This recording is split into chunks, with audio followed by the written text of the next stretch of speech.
Sports programs for the autism population, are they good? Are they bad? Should parents expect their kids to participate? What's the difference between fitness programs and sports programs? Is there a difference at all? Check this video out. We're going to break down sports versus fitness.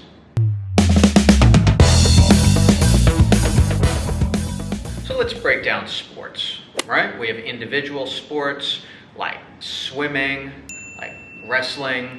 We have individual sports like tennis, right? And then we have team sports, baseball, soccer, football, etc. And we get questions all the time at Autism Fitness about, well, what's a good sport for my child with autism? We have to keep digging and ask more questions, and that's why I'm doing this video right now. So we have to make a difference between fitness or general fitness programs and sports-based programs. And we have to consider, does it make sense? Is it appropriate for this particular individual? And there are going to be a couple of really critical factors here, okay? First, let's look at the autism population as a whole, and of course we're generalizing here, but we tend to have a few factors that are really important considerations. Number one are the physical factors. Individuals with autism tend to have deficits in strength, stability, and motor planning, and these affect not just ADLs or activities of daily living, but they can also affect how an individual participates in a sport or a specific type of athletic pursuit, right? So these are considerations that have to be taken into account. From an adaptive perspective, we have to look at the motivation. How motivated is this particular individual to participate in a given sport? So how motivated are they to participate in soccer? Are there enough opportunities for them to succeed in that game that they will become motivated? And then from the cognitive perspective, we have to look at how they understand and perceive sports activities. So think about all of the attributes of sports, right? All of the attributes of winning and losing, the concepts of offensive and defensive performance. We have to look at all of these as a whole and make sure we understand what the situation is going to be like when this athlete, or if this athlete, is going to be participating. Let's go back to the physical for a moment. So from a physical perspective, is this particular activity going to be in line with this individual's current level of physical ability? Do they have the skill set to perform or participate successfully in this particular sport? So if we're looking at basketball, or we're looking at football, or we're looking at baseball, then we have to decide, well, if they are motivated to participate, or if they're not motivated to participate, are they getting enough practice with that particular activity in that situation that they're going to develop the skill? Because what we know on the side of Autism Fitness is that when an athlete has enough exposure to have success with an activity or with an exercise, it's usually something that they start to enjoy, especially when it's being paired with appropriate reinforcers. All right? So in the sports program, how many opportunities are they actually going to get to succeed? How many times is the ball going to be passed to them? How many times are they going to be able to kick the ball into the net, right? These are considerations, because otherwise we can say anything is anything. We can say, oh, well, it's a baseball program for autism, or it's a soccer program for autism. Great, we can call it anything that we want. I can have a name tag that says astronaut, doesn't make me an astronaut, right? So the question, as it always is what are we saying we're doing versus what is actually happening, right? So in an hour of a sports activity, how much time is the athlete actually spending doing that sports activity? Then let's go back again to the physical side of things. Does that sports-specific activity meet the needs of what that athlete needs goal-wise, right? So coming back to the issue of strength, stability, and motor planning, our athletes generally, overall, almost universally, need strength, stability, and motor planning, and they need them in the big movement patterns. So we're talking about squatting, pushing, pulling, locomotion, and some of the other movements in between here, and that's where we get into our warm-up and mobility. So that's where we get into our medicine ball throws, our crawling patterns, etc. Is that sports activity meeting those needs? Sports, by nature, are very specific physical activities with end goals that are specific to that sport. So we don't have a lot of generalization for, let's say, shooting a basketball or kicking a soccer ball into a net. They are very finite skills. It doesn't make them bad. It just makes them so specific that they don't really carry over into other areas of ability, right? That's why we don't see too many professional athletes who are crossing over from one sport to another, because we're talking about a very narrow skill set. It can be a very high skill set, but it's still particular to that movement set or that particular endeavor, which is fine. But then how are we accounting for these general skills that we know are going to be a deficit for this population, right? So if they're not getting their squatting and pressing and pulling and crawling on the baseball field, which they're probably not, and they're not getting their squatting and pressing and pulling and crawling on a soccer field, which again, they're probably not, well, then where are they getting that, right? Where are those, which are pillars of human performance, where are those needs being satisfied, right? So again, we're looking at general fitness programs versus sport-specific programs, right? Can you have both? Absolutely, but we have to ask, what is the goal here? Now let's get into the adaptive or motivation.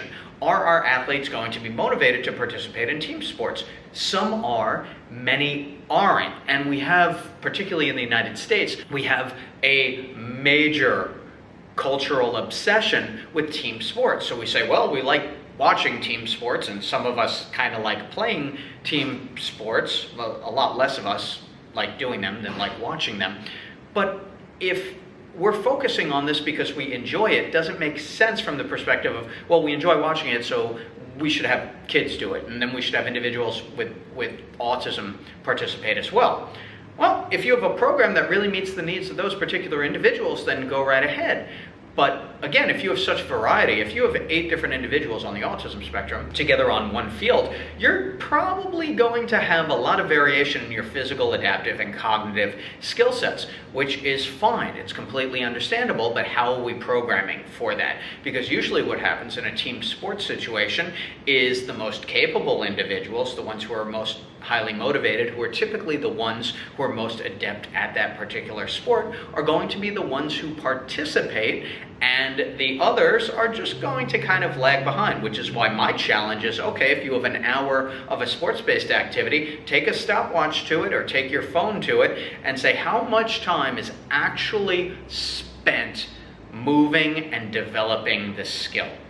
In a general fitness program, we can have 45 minutes, 40 of which that athlete is moving, 5 minutes of which are appropriate rest periods. In a team sports environment, it seems like the sport is being played, but how much is that athlete actually participating? Does that sport make sense for them? Is it appropriate for them? We also have to look at, what is the league like? What is the coach like? Does the coach understand the needs of that particular athlete? There are answers that need satisfaction before we say, yeah, go right ahead, this makes sense, or no, I don't think this is an appropriate situation. So let's start forgetting the name. Oh, it's a baseball program. Oh, it's a soccer program. Oh, what are we actually doing here? The other aspect of this is socialization. For the majority of the autism population, socialization is a skill that needs to be taught. So it's not going to happen automatically. Just because we have a group of individuals together does not mean that they are going to start interacting with each other in a meaningful way. It's something that we have to build into the programming. In Autism Fitness, with our small group programs, we can start building in language targets, we can start building in some reciprocity and some interaction, but we know that it doesn't happen automatically. It's not something that's just going to magically occur within the session. So it's another thing that we need to program for. So just because you have a few individuals who are around each other doesn't mean that something is just going to occur. If we can build it into that situation, absolutely. Where it makes sense, absolutely do it. But you'll see we have to start breaking down what our expectations are, what's actually going on, and how do we get to the next step. The same as we do with progressions and regressions for each exercise, we also have to say, in this sports situation or in this gameplay situation, is the athlete actually going to be given the opportunity to thrive from a physical, adaptive, and cognitive perspective? Are all 3 of those variables being satisfied? From a physical perspective, does the challenge level of the activity or the exercise or the movement or the sport make sense? From an adaptive perspective, are they motivated? And if not, which is often the case, do we have a way to incentivize that particular activity? And if they're not getting enough exposure to one of those activities, whether it's shooting the basket or kicking a soccer ball or swinging a bat, whatever it is, if they're not getting enough opportunity to do it in that hour or in that hour and a half, it's likely that it's not going to be as motivating, as reinforcing as it could be, because they're not getting enough exposure to it. If they're not practicing it over and over and getting good at it, there's a less likelihood that they're going to become comfortable with it. It's going to be something that they request, something that they're used to doing. So that's our second consideration. And then, from a cognitive perspective, do they understand the expectation for this particular activity or sport, whatever it is? So these abstract concepts of winning and losing and scoring a point versus not scoring a point, and sometimes you can pass to this person, but other times you can't pass to that person. The meaning of all of those is something that we subscribe to it because it takes on some type of secondary characteristic for us. But for the autism population, this can be a really tough distinction. So is this something that we want to force onto them with no real benefit to it?